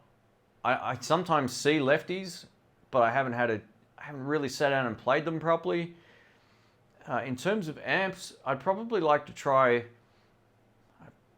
I wouldn't mind trying some more high-end sort of rock and roll kind of amps as well. I've tried a few boogies, but not a lot. So they might be kind of some of the stuff I'd like to try. And some of their smaller amps as well, like the what's it called? The train, the night train. What is it? There's one of their heads. It's small anyway. Someone will be able to tell me, but it's a small little amp head. Those things look great, you know, and some of the blues guys are using them as well. Like Tommy Castro was playing one, and a few of the other guys. And yeah, I would definitely like to try some different brands of guitar. And I think now that brands like Ibanez and a few of these other guys are making things that I actually like, it'd be more appealing for me to try them as opposed to going, there's no way I'm playing that. The headstock's too pointy. So yeah, look, I'm open to trying anything. Like, if one thing, it should be pretty clear, I'm not a brand snob when it comes to stuff. I just know what I like inherently, right? So I tend to just to stay away from stuff that's too pointy, and I stay away from stuff that's just too, you know, anytime you see those like pointy control plates on the amps that I should say that have 500 controls, I usually stay away from that as well. But maybe they're worth giving it a go too. Can you recommend some hotter pickups for the Harley Benton HB35 semi-hollow? All right, so I mean, there's a million different. Is the HB35 plus regular humbucker size thing? You could go for any. There's so many options out there, man. Like, even just go through the Seymour Duncan website and go through and see what they've got, if they've got some stuff that you like. Otherwise, you can get any number of humbucker pickups specifically made, or hang on, what's going on here? Let me just. All right, thanks, Terry. Yeah, so yeah, in terms of humbuckers, man, there's a million options out there. So just pick the one that you go through all the videos. This is how I decide on a speaker, right? You can't test them before you buy them usually. So I listen to as many sound samples as I can. I try to find people that are playing the style of music or the style of amplifiers that I own, and then I make a call based on what I'm hearing. I don't make it based on what other people suggest. I usually go, you know what? These people reckon these pickups are the best, but to my ear, these ones sound better. Then I'm going to go for those ones. And always trust your ear with this stuff. Don't just, I'm not saying you're doing that, but inherently to anyone who's watching, you know, always trust your own ear. These are questions that, you know, you're better off finding the right thing for yourself. And yeah, but I would start with the Seymour Duncans, you know, get on a few forums and ask the same question. But depending on where you live too, I mean, I love the Mick Briley pickups. The humbuckers I've got in my other little Crow are probably the best humbuckers I own. Are they better than, say, like Seymour Duncans? I don't know. That's subjective. So there's no quick way around those questions. You just got to go through the, you know, go through the trenches and listen and work out what you like the best just by going through all the videos. But my suggestion is always to try to find a video where or a sound sample where someone's playing the style of music that you're into. Don't listen to a shredder if you're a blues guy, because the sound they get, you know, it almost could sound like that with any pickup. Jamal says he spoke to Nick a few weeks ago and the family are doing great. Oh, awesome. Cool. I know he's been pretty busy with all that sort of stuff too, so I might shoot him a message after this, actually. You know, it's an interesting question. Krolbar says you don't want it too hot for a hollow body. Yeah, the funny thing is though, like Michael Burks, this dude over here, he was playing Seymour, he was playing active EMGs in a Strat. So it's one of those things where it's sort of, there's no right or wrong. You just got to try to find the sound you like, you know. And if you're playing heavier stuff, maybe the hotter pickups are the way to go. Have I ever played the mono price tube amps? They're only a little bit over 200 on the site. No, There's no Australian dealers of that stuff, to my knowledge. You can get them imported, but like anything, they don't come with the right power supply. So then you've got to get a step-down transformer, and then it's a waste of time. So for living in Australia, unfortunately, no. If I ever move to the US, I'll start stocking up on that stuff. Ear is the best, and that's how I got the custom and the PB. Absolutely, mate. You just got to trust your ear. A lot of people want recommendations from people who try a lot of gear. But if you've ever messaged me on Facebook, or if you've ever messaged me on Instagram and you ask me that question, what should I buy, this or that? I'm like, which one do you like the sound of better? That's the way that it goes. Got to go all. That's from Music Therapy. Thanks for hanging out, mate. I appreciate it. Take care. Have a good night. I just put a Briley in a homemade Ash Strat. Sounds cool. Yeah, great pickups. That's what these are as well.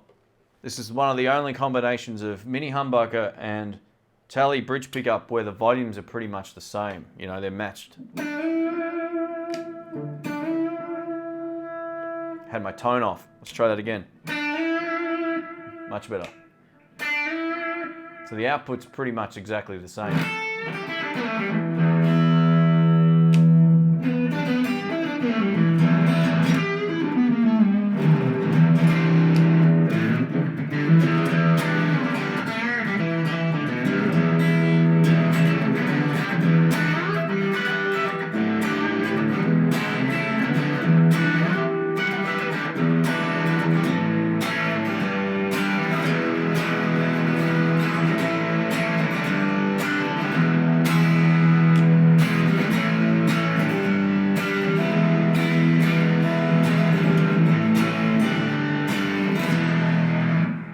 Notice my voice mic was clipping a bit. Let's try that.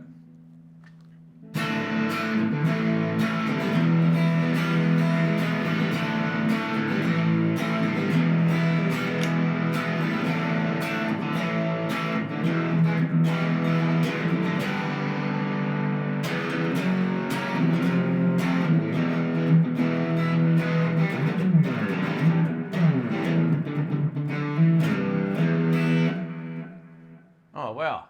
Far out, guys. We've got Tone Pilot. Thanks, mate. Just bought a Carbon V3M head, 50, 22, 7 watt, 3 channel, all tube. You should try one.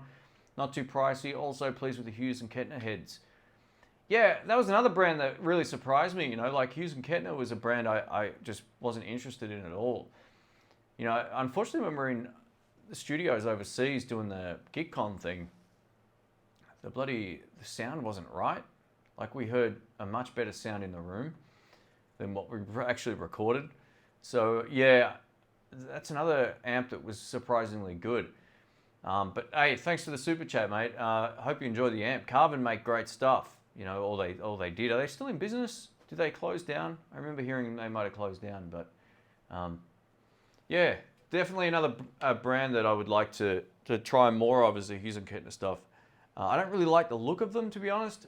They're a bit, anytime you see something with a transparent plastic, all I think about is how much dust is going to be backed up in there in a month. But yeah, I mean they look nice, right? But there's not anytime you've ever had a computer with a clear plastic panel, it's full of dust, right? You can see it. So yeah, that's just one thing for me I don't like. But yeah, it would definitely be a brand I'd like to try a little bit more of. Back in the day, man, all I thought of with Hughes and Kettner was Ice Pick top end. It seems they've kind of fixed that up.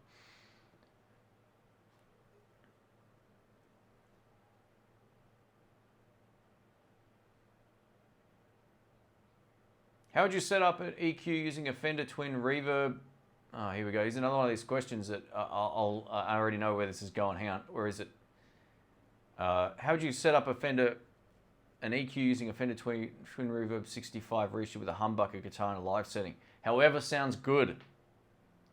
However sounds good. And the reason I say that, that's not to sound condescending, but every room you take an amp in, you have to EQ it differently. You can't just have it. I have a bass line for my Fender amp, right? If I'm playing it in a room with with floorboards, I'm going to turn the top end down. I may even turn the bottom end down a little bit more. If I'm playing in a dark or dead room with carpet and a bar right in front of the amp, I'm going to EQ it completely different. So however sounds good, man. There's no right or wrong. Just get it so it sounds good. Take a few steps away from the amplifier and play it. Make sure you're not chopping everybody's head off, and then you're good to go. So hopefully that helps. And this is the whole idea of what I'm trying to convey here. Trust your ears. Doesn't matter if it's pickups, doesn't matter if it's speakers. Listen to as much stuff as you can. Tweak it the best way you can. I never set up my amp one way and go, okay, it's done. Because as soon as you turn up more, you might need more top end. If you turn up less, you might need more, or less. So it's one of those things, just trust your ears. I would try to get the best sound you could without the EQ pedal at all. And then if you think, oh, you know what, I could use a little bit more bump in the mids or whatever, bang, bump it up. That's it. Oh, Riff Magoos, man. Far out, guys. Holy crap. Hey, Shane. Good to see you, mate. Which 80s style shred guitar do I recommend? Wow. You know what? I'm going to say back in the 80s, the Flying Vs were still pretty popular. I'm going to say go for a Flying V, man. They cover everything. But I think you're joking. But yeah, I appreciate that. Weird Guy says, if you want Shane to see his questions, start with that in the blues. Yeah, it definitely helps, guys. I see it as an orange mark as opposed to no mark at all. So thanks. So thanks again, Riff. Yeah, 80s shred style guitars aren't my bag, so to speak, but I'm sure, you know, from what I see in the cash converters, Ibanez make a lot of those kind of shreddy guitars that look like they're from the 80s as well. So yeah, there's definitely some funny ones. Maybe I'll have to put together a rig of just shred 80s stuff. Danny says, have I tried Kingman pickups? They're very nice Australian, mate. I haven't had a chance to, mate.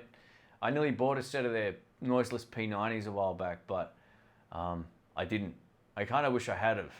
They're supposed to be great. But this is the trap, man. I've changed pickups so many times, and the amount of times I've been really satisfied with it is not ahead of how many times I've been dissatisfied changing pickups. So I'm more reluctant to not do it anymore. Or I'm more reluctant to change pickups, I meant to say, than I used to be. I've you know, one of the Strats I had must have had 6 sets of pickups, and I didn't like any of them. I thought I did, and then I used it a few times live, and I was like, I don't like these pickups either. And then I bought a Mexican standard Strat, and it sounded great. So I don't plan on changing those pickups, but if I'd actually really like to try Kingman pickups. It's just to do videos about it. It's a huge pain, man. It's just one of those time-consuming things. If I was to get some, I'd buy them. I'd put them in a guitar, and hopefully, fingers crossed, they'd sound great. But I hear great things about Kingman as well. All right, I'll tell you what, guys. We'll go for about another 15 minutes here, 14 minutes or so. It's gone way longer than I thought it was going to go, but we've had a lot of people here, so thanks for hanging out. I'll get through a couple of these last questions here, and oh, here we go. SOB says he's had a Houston Kettner amp for 2 years, no dust in the amp. Oh, there we go. That's good. You must have good air pressure levels in your house, because I don't.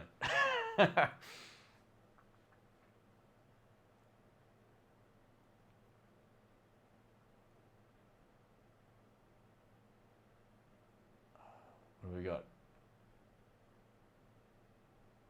In the blues, I've never seen one in a lefty. I'm Tom Quayle. Signature Ibanez looks amazing. Oh, that dude can play. I tell you what. Just he makes everybody want to quit. He's a gun. You know, another brand I'd actually like to try is what's it called? There's another guitar brand I can't think of the name of off the top of my head. It's not Carvin, it's something else. I'll think of it. Yeah, someone asked me before. Anyway, it slipped my mind.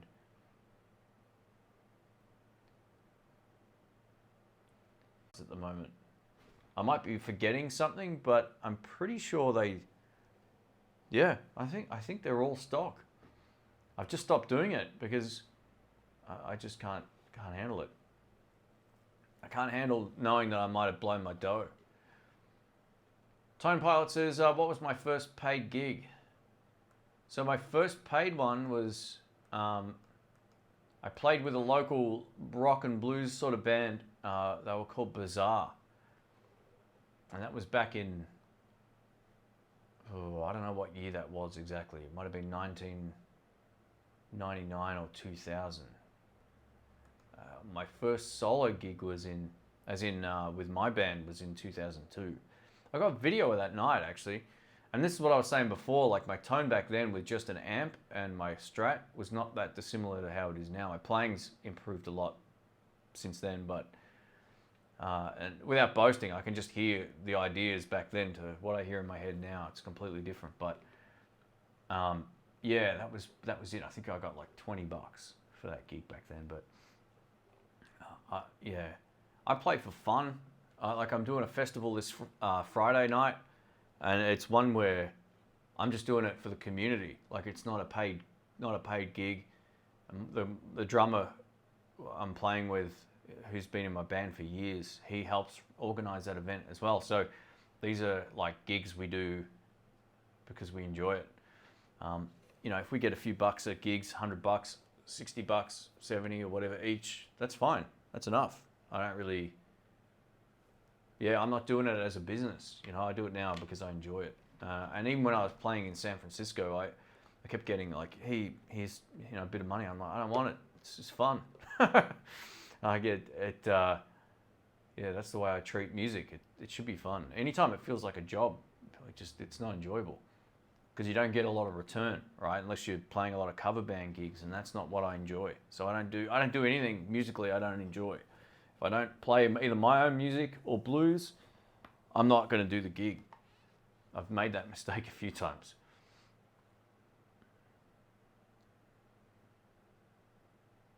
Hey, thanks, Terry. Cheers, man. Finishing up the show. By the way, 120 watching, 120 thumbs up. Thanks, man. That's great. Thanks for hanging out, everybody. I appreciate it. I'll see if there's any last questions here, and then I'll make a move.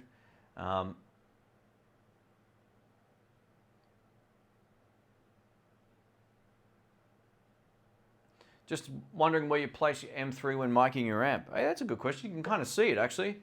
That's not where I would normally have it, to be honest. So I might have just moved it out of the way of the drawer. So the speaker on this amp is on this side. It's on that third, so it's closer to the edge on this side than, so it's not, you can kind of see that there's not a lot going on there. Hear that? That's the problem with these packs. If they're a little loose, that's what happens. So yeah, there's a couple of ways I do it.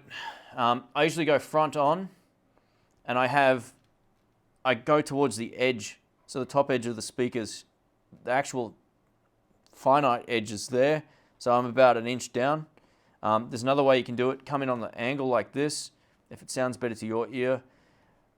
Always with these mics, internally they've got a decibel pad. You can drop the input down. So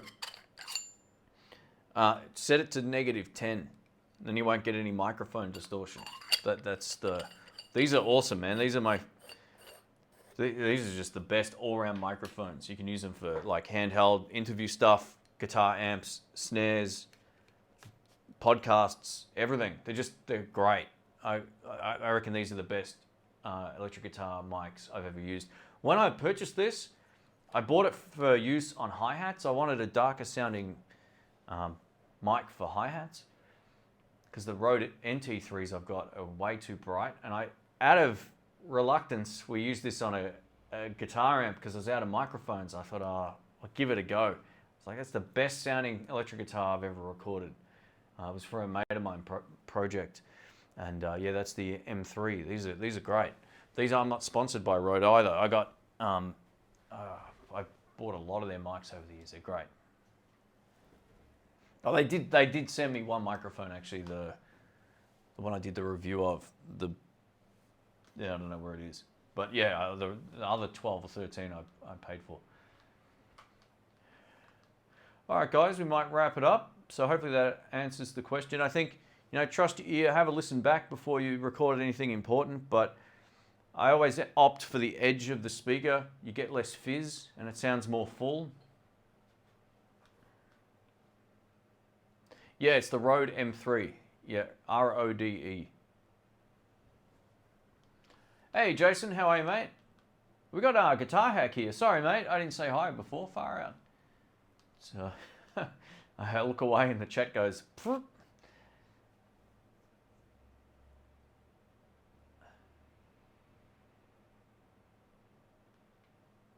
Oh man, come on, mouse. Here we go.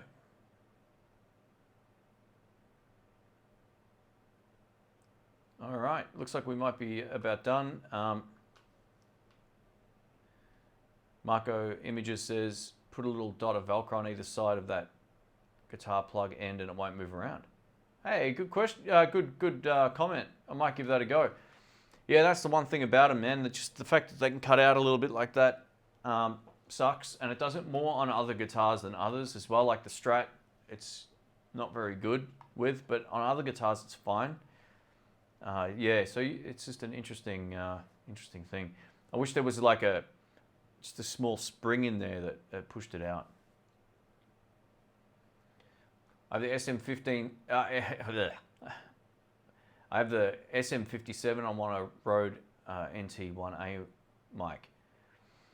57s are great for electric guitar as well. I still prefer the Rode M3 just as a one only sort of microphone. Meaning like you can use it for a lot of different things. You can use a 57 for a lot of stuff too, but these to my ear just sound that little bit nicer. If you've already got a 57 and you want a condenser mic, the NT2A would be a great choice. Or the 1A, you're right, that would be also a really great choice. You got the optional, decibel pad reduction thing, and that's what I'm using on this. I'm using an NT2A on that. So that's what you were hearing, just a condenser mic in front of a micro amplifier at basically conversation level.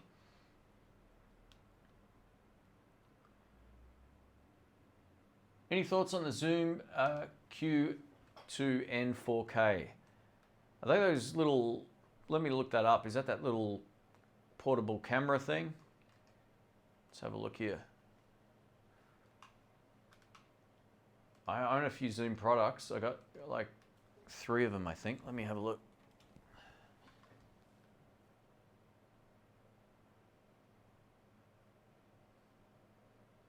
Let me find out how much they are first. That would be the determining factor.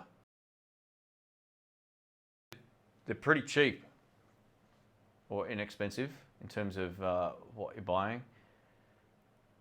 All right, so my thing for this is, depending on where you're from, I can't remember who asked the question, sorry, the chat's already moved, but anytime you buy one of these like all-in-one recorders, like the GoPros or any of this stuff, like the Zoom 4 what is it called? The 4K Q2N. Make sure they can shoot in variable frame rates. You want to be able to shoot in, like if you live in the US, you want it to be 30 frames per second. But if you live in Australia or Europe, you want it to be 25 because of the flicker rate on the lights. You take a 30 frame per second camera and put it under certain lights, you're going to get lots of flickering. That's why we have different frame rates for different countries, because the refresh rate or the power rate is different. We have 50 hertz here, whereas we have 60. No, what is it? Yeah, we have the opposite of the US. I always get them confused because I spent so much time there.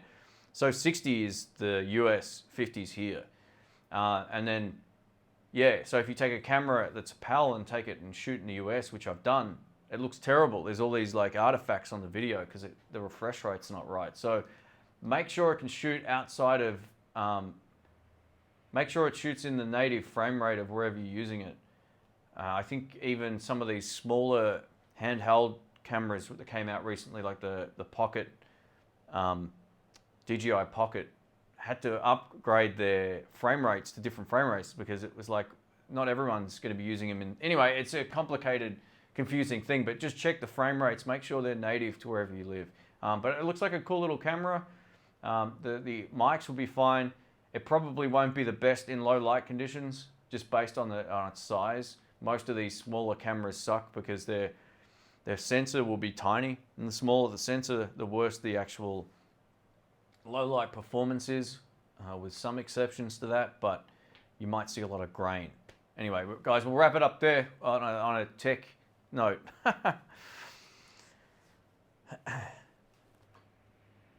Guitar Ray says, thanks, Shane. Do a rundown of all your mics and what they would be used for. Yeah, I might do that at some point. I've done a couple of like album recording vlog videos back in the old days, but might do something like that as well. So, yeah, we'll wrap it up. It's been about 2 hours. Thanks so much, everybody, for hanging out. Thanks so much for all the super chats too. Far out.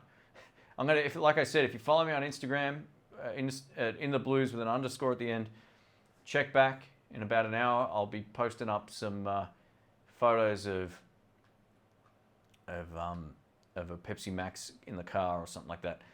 James, sorry James, I did miss your super chat here. Have I heard of Michael Kelly guitars? Yes, I have. I've seen them in person too. They're actually quite nice. I haven't had a chance to play one. They were all right-handed at the last Melbourne Guitar Show. I know they've been around in the US for a lot longer than they've been in Australia. They've just come out here and they're trying to charge like $1,000 for one of their guitars. And I think they're a more budget-friendly guitar. They're kind of similar, I think, quality-wise or whatever. Maybe slightly nicer than some of these Harley Bentons. At least visually, they've got a nicer finish on some of them. But it's just one of those things where, yeah, if they suit your needs, you like the look of them and they sound good, give them a go. You know, just trust your ear. And yeah, sorry I missed your chat there, mate. I must have been turned around when I was or looking up the other item just before when I missed your super chat. So thanks, James. Thanks to everyone else who used that as well. Someone commented on the John Mayer poster being missing and they like that. So yeah, it is gone. But anyway, guys, rock on. Have a good day. And if I missed your question, I apologize. Just post once the live chat goes back into, once it gets cached on YouTube, and I will get back to you. I'll check the comments out a little bit later on. Anyway, guys, thanks again. And now I've just got to work out how to stop this because I'm using this other thing over here. So thanks again, guys. I'll catch you soon. And gals, of course. There's a few here. All right, see you guys.